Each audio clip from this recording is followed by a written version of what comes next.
Yeah, no, she's coming down, yeah. Just waiting for a couple more people to register on the line. Oh, sure, We're okay. ready to go. Okay. You want me to smile, Frank? Well, if you like.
All right, folks, over to you in the room. Premier, I wanted to ask you about yesterday's speaker's report, looking at remuneration for MLAs. I know it's hard to talk about, salaries and pay, giving yourselves a raise, but what are your thoughts? Do MLAs deserve a pay raise? I think it's been like almost a decade, and there's been a couple studies, and studies were kind of not accepted. It wasn't appropriate at that time, including one after the last election. So this is an automatic process after the election. There's automatically a committee stood up to look at the compensation. So the committee did some work. They made some recommendations. I think it's time that MLAs accept those recommendations. It's changed since the last time. You were against it 4 years ago, right? But now different? I just think like the passage of time, the 12 years with no change, it's, we want to make sure that there's, high quality people that are able to put their names forward. We don't want the financial constraints to be a real big issue in candidate recruitment and public service. I think it has been. I think it has been because it's been so long since it's been changed. So it's just we're at a point in time where I believe it's. Is it a problem? Have you recognized it, or have you heard? Or have you maybe tried to recruit people and they said, well, look at this pay? I mean, certainly for me, recruiting candidates as a leader of the opposition and then as premier a couple times, I mean, people sometimes raise it. But when you look at what happened with the other parties and their ability to recruit candidates, I think it had an impact on some of their stuff. Organizers of today's rally or march against intimate partner violence say they invited you to speak at the event today and they didn't get a response. Why didn't you respond? Oh, I'm not aware of that. They might have talked to one of my team, but certainly I've met with some members from transition houses and people impacted. I'm always willing to meet with Nova Scotians.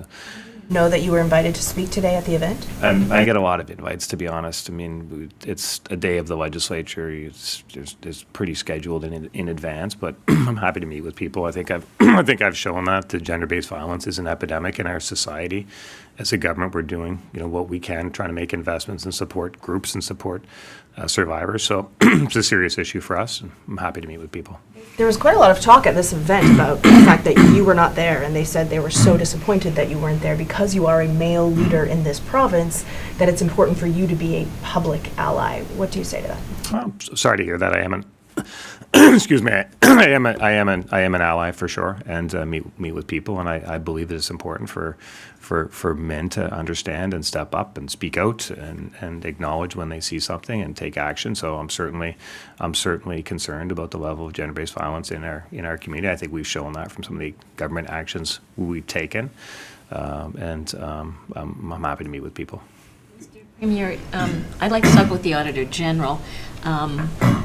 I don't understand why you're introducing legislation that impacts the independence of that office. You were a big supporter of the Office of the Auditor General when you were in opposition. And there's some big changes there that would allow a majority government to dismiss the auditor, to censor some of the reports at the government's discretion. So why are you doing this? Why are you bringing forward this particular clause in the legislation? I don't think we're doing anything to impact the ability of the Auditor General to do their job in any way, shape, or form. I think we're kind of leveling up with some practices that are already in place and work just well in a number of other provinces. In terms of the if we say the agreement between the position like the Auditor General or the FOIPOP Commissioner, like they're officers of the legislature. Just leveling it up, that the FOIPOP Commissioner, the terms of employment always had, I think it's just a simple majority could act. This would still be a super majority. So we're just trying to bring things in line, and that's all that's happening there. That's new. I mean, there was never anything before that threatened to dismiss the auditor or take issue with it. That's new. Nobody's threatening the Auditor General. Nobody's taking, not that I'm aware of. It's there in the legislation. To threaten the Auditor General? It says that she can be fired. Well, that's not a threat. That's just life. I mean, everybody's accountable. I'm accountable to the people. The members of the legislature are accountable to the people. We go through elections. People who report to the legislature are accountable to the people of the legislature. That's not a threat. That's just life. Everybody is accountable in the jobs that they do. She's independent.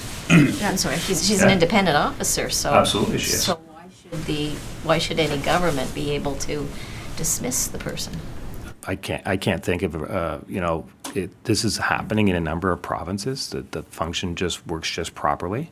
I mean, people are accountable for doing their jobs. That's all. We're just leveling things up. I mean, I don't see anything out of the ordinary with just normalizing things. There's specific audit or something that the office had done that this is directed at? No. No, I have no issues with the Auditor General. If indeed she were to be fired, then another one would be appointed. So that would, Yeah, that's not something that's on my radar, but of course the province would have an Auditor General, absolutely. Are you disappointed with the current Auditor General, or are you looking to get rid of Ms. Adair? No, I have no issues with the Auditor General. I mean, I asked the Auditor General to do a review of out of province medical. You know, that became an election issue. That's something that I asked the Auditor General to work on. I'm looking forward to her findings on that. I don't know that she's started that, but I'd like to see that report, but I have no issues with the Auditor General. Come from then? Where did that? Just normalizing. I think what's happening is when you look at what's happening with some of the rule changes, it's just to bring them to today. That's all. You're with an independent officer and It's doing not their fair. job. There's There's no many that are interference. seeing that, asking for a report to come before the public 2 weeks in advance to maybe hide information. Who's saying? What's there No. to hide then? That might be, somebody can say that. That doesn't make it true. We're just normalizing the terms of the agreement. That's all. that 2-week time frame. Is there an existing time frame that she should I'm now not sure. send the I auditor? understand the process to be that when the Auditor General does a review, they meet with the department and they go through some of the findings. I think that's a pretty normal process. There's a new bill today, the university, amendments to the Universities Accountability and Sustainability Act, which looks to me, my read of it is you're tying funding to universities on their connection between the economic priorities of the government. That's a new thing. It's an amendment. So can you tell us what the purpose is? I think what I would, if I were to kind of weave a thread through what we're doing that I would want Nova Scotians to know, we're going to hold people to account. When we invest taxpayer monies in universities, we're going to hold them to account on what they do with it and how they spend it. When we hire somebody to do something on behalf of the province, we're going to hold them to account. It's just I'm held to account. I believe that everybody should be held to an account, and I think if you look at some of the things we're doing, and if you took a 50,000-foot view, you'd probably see that we're holding people to account. I see that, but I also see you telling them what to do in this particular bill. You're telling them how big the board of directors should be. There's going to be new boards. That's the other bill.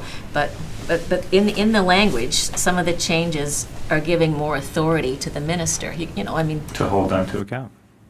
You're also So if we're talking about accountability, I want to go back to this pay raise for MLAs then. Your budget has almost a $700 million deficit projected. What shows Try you accountability there? Try 9.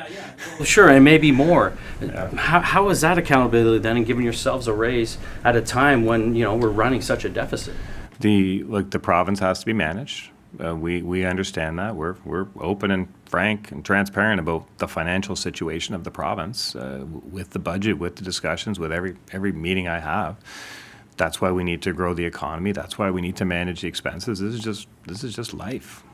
Forming good enough for a raise then, if we're running such a deficit? The people had their say on that in November, and they came back with a result. So I'll do my best to deliver for Nova Scotians, and I think they know that. Why is a fixed election date no longer a good idea? It seemed like a good idea. It just wasn't a good idea. Honestly, it's just one of those things. It seemed like it was a good idea, but governments have to have the ability to manage, and governments have to have the flexibility to go to the people and let the people decide. And that's the conclusion I reached. So it seemed like a good idea. It turned out to not be a good idea. All right, we're going to go to the phones. I think we have Bill Martin.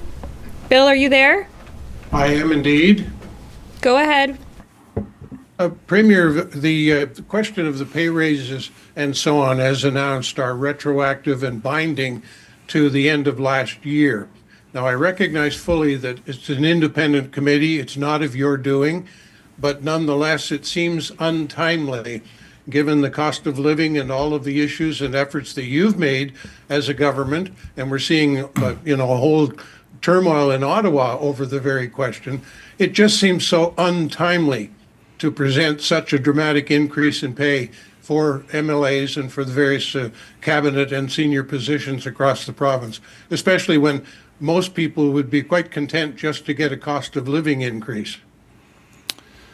I think it's one of those things that for some people it'll never be the right time to talk about MLA compensation. There'll be a certain subset of the population that thinks some MLAs should work for free or something. I mean, that's just the reality. There's never going to be a time to have that discussion. I think the way we got here was I think it's 12 years. It might be longer. I'm not sure. But certainly as long as I've been in the legislature, that the MLA compensation hasn't changed. Because every time that the independent commission did their report, somebody said it's not the right time. And I think we've just reached the point now where it's having an impact. And I will say that some of the speeches from the members that didn't reoffer, I'm thinking of Keith Irving, and others as well.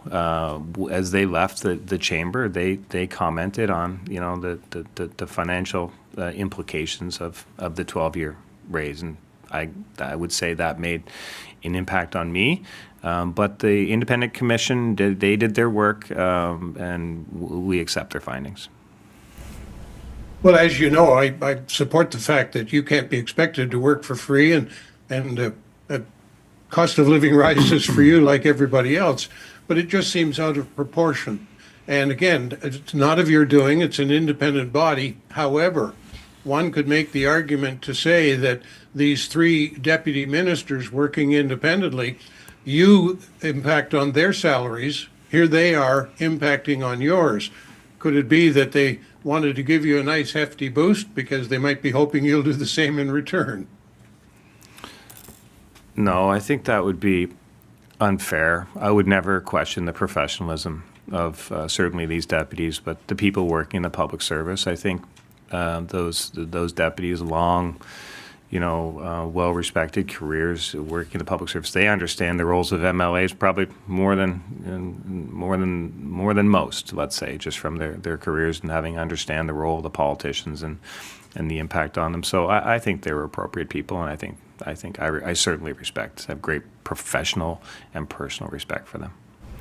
I agree with you. I'm just saying the perspective that some people might take. One last thought. It seems to me that you mentioned at one point that an MLA or any one of the people affected by the pay raises could in fact refuse it. Is that true? And if so, how does it work? Yeah, there's a provision in the legislation before the House that any MLA can opt out of it. So it's their right and ability. Thank you. So we'll go back for one more. Jennifer? Are you unhappy with the performance of the Research Nova Scotia Corporation?